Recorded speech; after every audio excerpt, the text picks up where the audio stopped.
If you look at California's situation today only from the surface, it can feel like the worst phase has already passed. Trucks are moving. Some deliveries are arriving on time.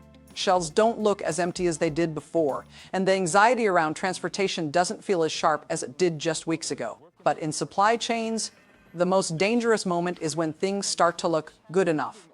Because that is usually the moment when the system isn't breaking, it's quietly absorbing pressure deep inside. And that is exactly what is happening in California right now. On the outside, movement is visible. On the inside, margin is disappearing. And when margin disappears, a system doesn't collapse suddenly. It weakens slowly. Over the past few days, there have been clear signals from multiple regions that supply-related problems are no longer as intense as they were before. Some deliveries are reaching earlier than expected. Certain essential goods have started appearing again, and the uncertainty tied to transportation has eased slightly. These signals have led many people to believe that conditions are slowly returning to normal, and that belief is not entirely wrong. But it isn't entirely right either. A supply chain should never be understood like a switch. It is not simply on or off. It is a living system. And living systems behave differently under stress. They adjust first, they stretch next, and when that stretch goes too far, the consequences appear. What California is experiencing right now is an adjustment phase, not a recovery. Transportation, warehousing, and distribution are all operating, but not with extra capacity, not with extra buffer. The system is moving because it has to, but this movement is not comfortable. This is the stage where supply chains are most vulnerable, because from the outside, everything looks fine, and on the inside, there is no room for error. One small shock, fuel costs, labor shortages, weather disruptions, or a policy change, and the balance can break immediately. So the biggest mistake right now is not panic, and the biggest mistake is also not assuming that everything is fixed. The most important task is to read the signals, because supply chains never speak directly. They speak through numbers, through timelines, through margins. And right now, all of those signals are saying the same thing. The system is not stable. The system is simply moving. This is where the story continues. When a system is simply moving and not actually stable, the pressure doesn't disappear. It migrates. It shifts from one part of the chain to another. And that shift is already visible if you know where to look. Right now, the pressure is not showing up as empty shells. It's showing up in costs. Fuel is more expensive to absorb. Insurance is harder to justify. Maintenance is being delayed longer than it should be. At the surface level, this looks manageable. But underneath, it's creating a fragile balance. The people who feel this first are not executives. They are not policymakers. They are the operators. Independent truck drivers, small fleet owners, local logistics contractors. The ones who don't have layers of protection. They own the equipment. They buy the fuel. They carry the risk. And every new cost forces a calculation, not a political calculation, a survival calculation. Because when margins shrink, there is no room for optimism. There is only math. This is why supply chains rarely fail at the top. They thin out at the edges. One driver decides a route is no longer worth it. One operator decides a contract no longer makes sense. One warehouse reduces hours instead of expanding shifts. None of this makes headlines, but it changes the system. Because supply chains depend on participation, and participation is voluntary. When enough people decide the risk outweighs the return, the system doesn't protest. It quietly loses capacity. This is also why temporary improvements can be misleading. A delivery arriving on time doesn't mean the system is healthy. It may only mean someone absorbed extra cost to make it happen. Overtime instead of hiring. Deferred maintenance instead of repair. Longer routes instead of better ones.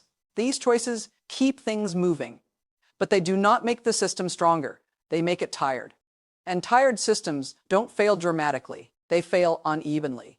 A delay here, a cancellation there, a shortage that appears without warning. Retailers understand this. That's why inventory is being stretched quietly. Shelves are being managed to look full, not because supply is abundant, but because appearances buy time. Time for adjustments, time for rerouting, time for hope. But time is not infinite.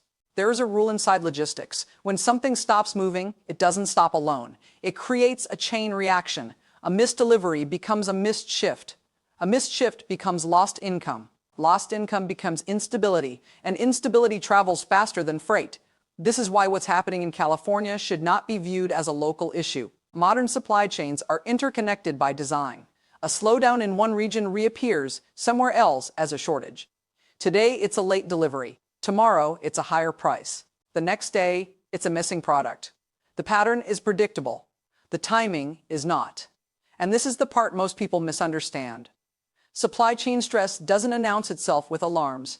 It announces itself with normalcy, with phrases like, "things seem better." With moments when attention fades, that's when the system is most exposed. Because preparation only happens before urgency. Once urgency arrives, options disappear.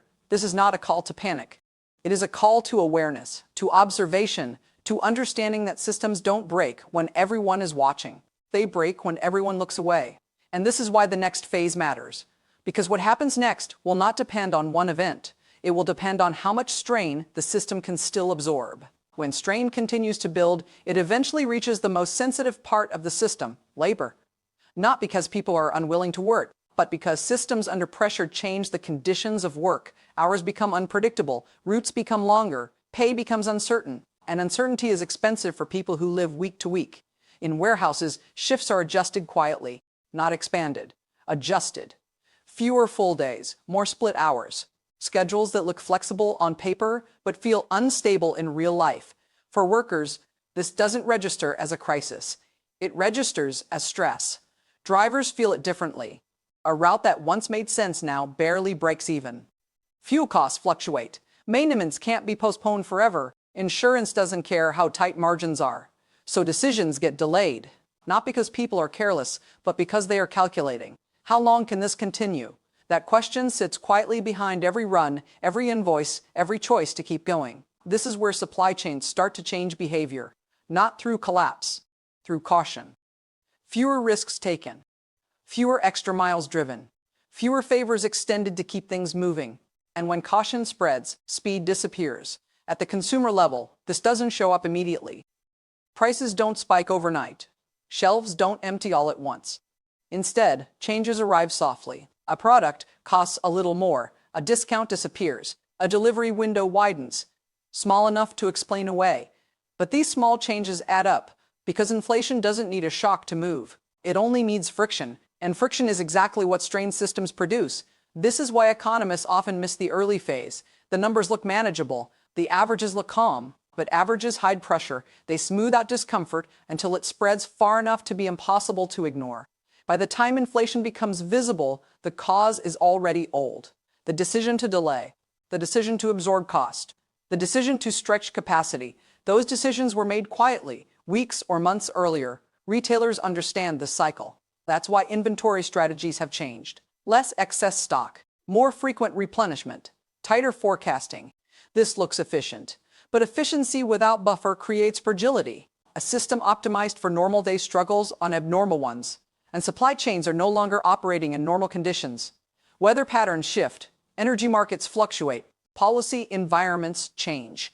Each factor alone is manageable. Together, they compress the margin for error. This is why the idea of back to normal is misleading. Normal assumes predictability. What we're seeing now is adaptation. And adaptation is not the same as recovery.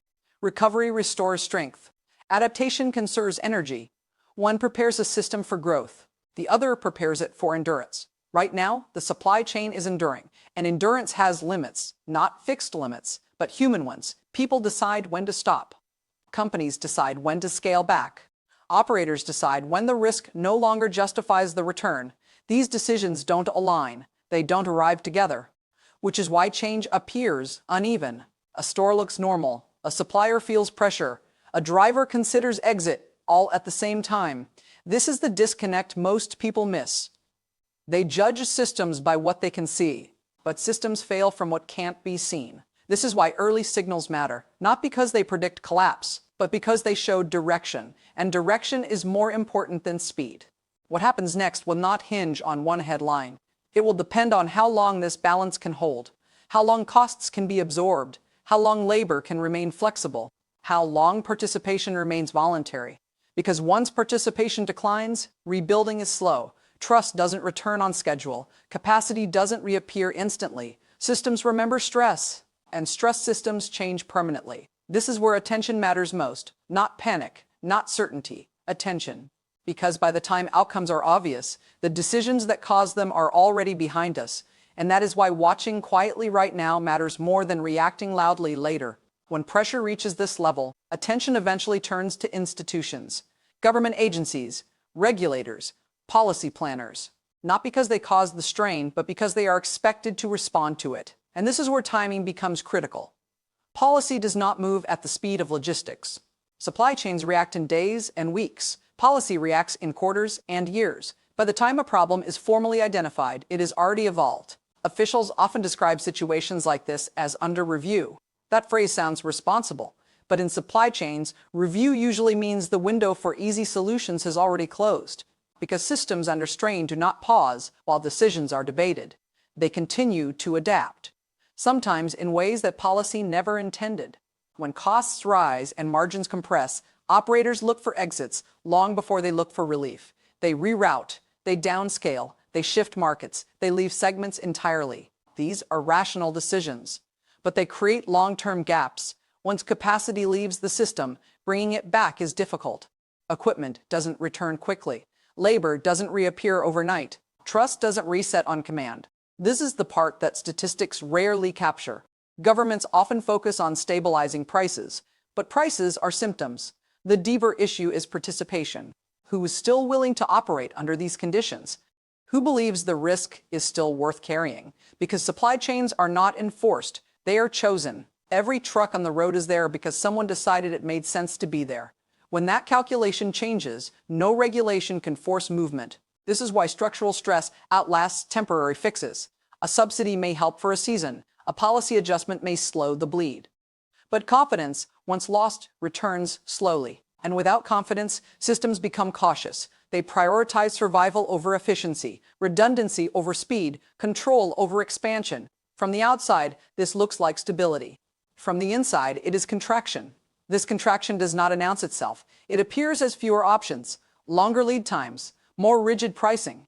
Choice narrows quietly. Consumers feel this last.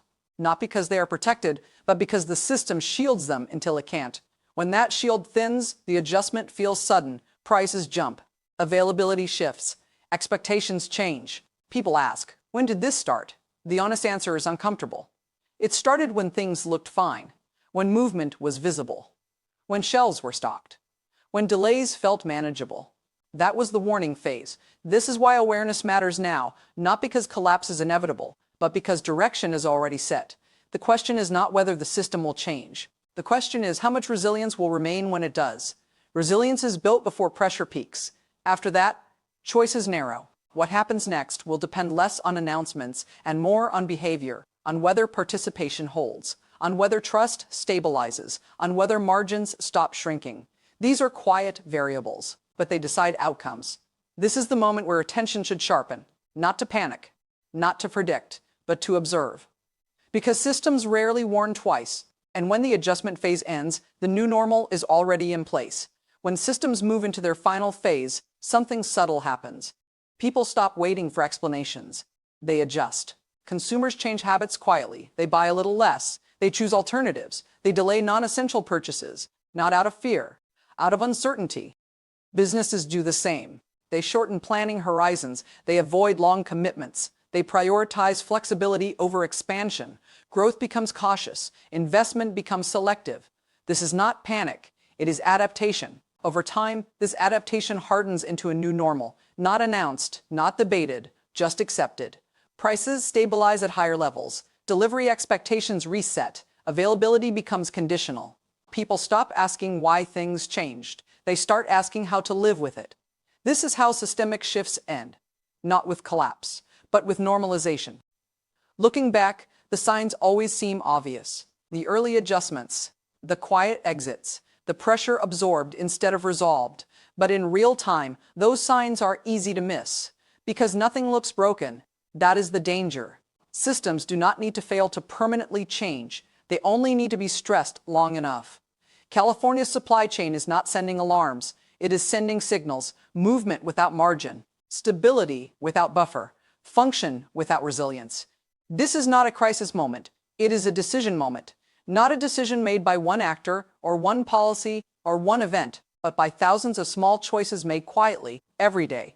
Whether operators stay, whether labor remains flexible, whether consumers continue to trust availability. These choices will shape what comes next. By the time outcomes are visible, the direction will already be set. So the most important thing now is not prediction, it is attention, watching what changes, noticing what disappears, listening to what the system is saying before it raises its voice, because when supply chains speak loudly, there is very little time left to respond. And when history looks back, it will not ask who panicked. It will ask who noticed and who didn't.